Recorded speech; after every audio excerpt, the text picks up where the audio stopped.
అందరికీ praise the lord అండి. Sister చెప్పిన సాక్ష్యమును విందాం రండి. దేవుడు ఆమె ఒక పేషెంట్కి చేసిన అద్భుత సాక్ష్యాన్ని ఆమె మాటల్లో చెప్తూ ఉండగా మనం అందరము వింటూ దేవునికి కృతజ్ఞతలు చెల్లించుకుందాం. కోవిడ్ డ్యూటీస్ చేస్తున్నప్పుడు ఆవిడ నా దగ్గరకు వచ్చారు. ఏమని చెప్పారంటే, మేడం మా అబ్బాయికి 2 కిడ్నీస్ ఫెయిల్యూర్ అయిపోయినాయి. ఆ 2 కిడ్నీస్ ఈ ట్రీట్మెంట్కి ఎక్కడికి వెళ్ళినా సరే అందరూ కోవిడ్ ట్రీట్మెంటే చేస్తున్నారు, కానీ మా అబ్బాయికి ట్రీట్మెంట్ చేయట్లేదు. మరి ఏదో ఒక విధంగా మీరు కొంచెం సిఫార్సు చేస్తే, మీ పై అధికారికి సిఫార్సు చేస్తే మా అబ్బాయిని అడ్మిట్ చేసుకుని, బెడ్స్ ఖాళీ లేవు. 2 కిడ్నీస్ ఫెయిల్యూర్ అయిపోయిన పేషెంట్ని అడ్మిట్ చేసుకుని అక్కడ పెట్టుకుని ఎలా చేస్తారు? చేయలేని పరిస్థితి. నేను అంటాను, ఒకసారి డాక్టర్ గారిని అడిగి చూస్తానమ్మా అన్న. డాక్టర్ గారిని అడిగితే డాక్టర్ గారు అన్నారు, 2 కిడ్నీల ట్రీట్మెంట్ ప్రస్తుతానికి మనం స్టార్ట్ చేయాలి అని అన్న, బేసిక్గా ఒక రోజుకి 24 గంటలకి 1.5 లక్షల రూపాయలు అవుతాయి. కార్పొరేట్ హాస్పిటల్ అది. మరి వాళ్ళు కడతారా? నేను ఆవిడ దగ్గరికి వచ్చి అడిగాను. ఆవిడ ఈ బైబిల్ చూపించి అందే, అమ్మా నాకు వెనక ముందు ఎవ్వరు లేరు, నా దేవుడే నా దిక్కు, నేను ఎక్కడికి వెళ్ళి వెతకలేను, అడగలేను, దేవుడిని పట్టుకుని చెప్తున్నానమ్మా, 24 గంటల టైం ఇవ్వు, రేపటి లోపల కట్టేస్తాను. మీరు ఎక్కడైనా చూసారా హాస్పిటల్లో డబ్బులు కట్టకుండా ముందు జాయిన్ చేసుకునే వాళ్ళు ఎవరైనా చూసారా? ఆవిడ రిక్వెస్ట్ మేరకు పై డాక్టర్తో రిక్వెస్ట్ చేస్తే జాయిన్ చేసుకున్నాం. సరే, ట్రీట్మెంట్ జరుగుతూ ఉంది. చూస్తూ ఉన్నా, మొదటి గంట చూసా ఆవిడ ఏం చేస్తుంది, ఎవరికైనా మెసేజ్లు పెడుతుందా, ఎవరికన్నా వాట్సాప్లో మెసేజ్ పెట్టి డబ్బులు ఏమన్నా డొనేషన్ లాగా గ్యాదర్ చేస్తేమో. మధ్యాహ్నం 11:30కు ఆ సమయంలో అడ్మిట్ చేసాం.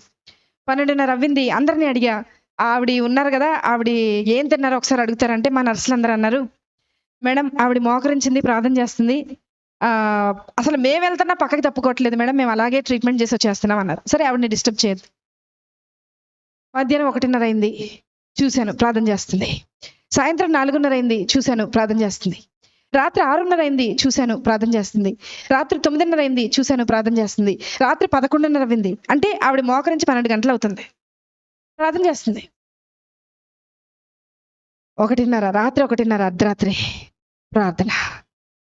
ప్రొద్దున్న 4 నెక్స్ట్ డే స్టార్ట్ అయిపోతుంది, రౌండ్స్ స్టార్ట్ అయిపోతాయి, సెక్షన్ స్టార్ట్ అయిపోతుంది, అన్నీ స్టార్ట్ అయిపోతాయి, ట్రీట్మెంట్ స్టార్ట్.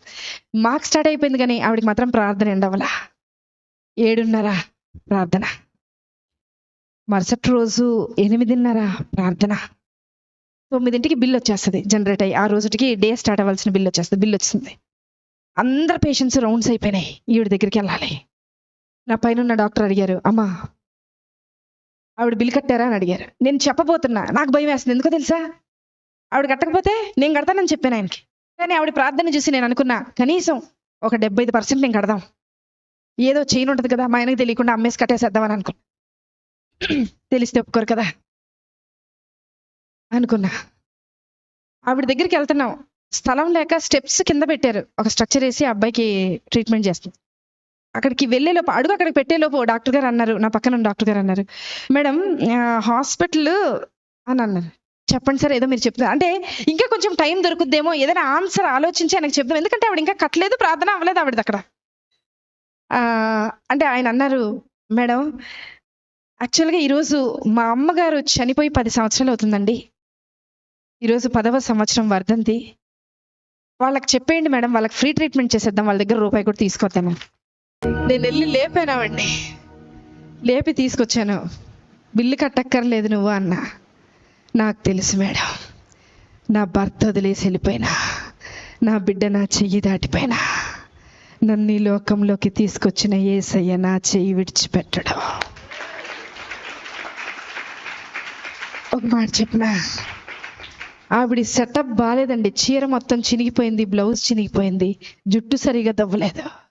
నేనన్నా, నీ బయట గెటప్ బాగోలేదు, కానీ నీ లోపల సెటప్ విశ్వాసం మాత్రం చాలా బాగుంది. మాకు నన్ను కూడా కలుపుకున్నా, మీతో పాటు నన్ను కూడా కలుపుకున్నా, మాకు గెటప్పులు బాగున్నాయి, పనికి రాని గెటప్పులు ఇవి, కానీ లోపల సెటప్ లేదు. బయకి గెటప్ ఏ ఉపయోగం? ఎక్కడ ఎత్తుకుతున్నారు ఈరోజు? వద్దాం ఏసై దగ్గరికి, వద్దాం ఏసై దగ్గర ఎత్తుకుదాం, ఏసై దగ్గర వెతుకుతాం. ఆవిడలాగా 24 గంటల ప్రార్థన నేను ప్రారంభించమని చెప్పట్లా, ఆవిడలాగా 10 గంటలు చేయమని చెప్పట్లా. విసుకక్క ఆయన సన్నిధిని వెతుకుతూ ఉందాం, విసుకక్క వెతుకుదాం, మళ్ళీ మళ్ళీ వెతుకుదాం. ఖచ్చితంగా నిశ్చయముగా ఆయన నీ పక్షాన కార్యము జరిగించును గాక. ఆమేన్.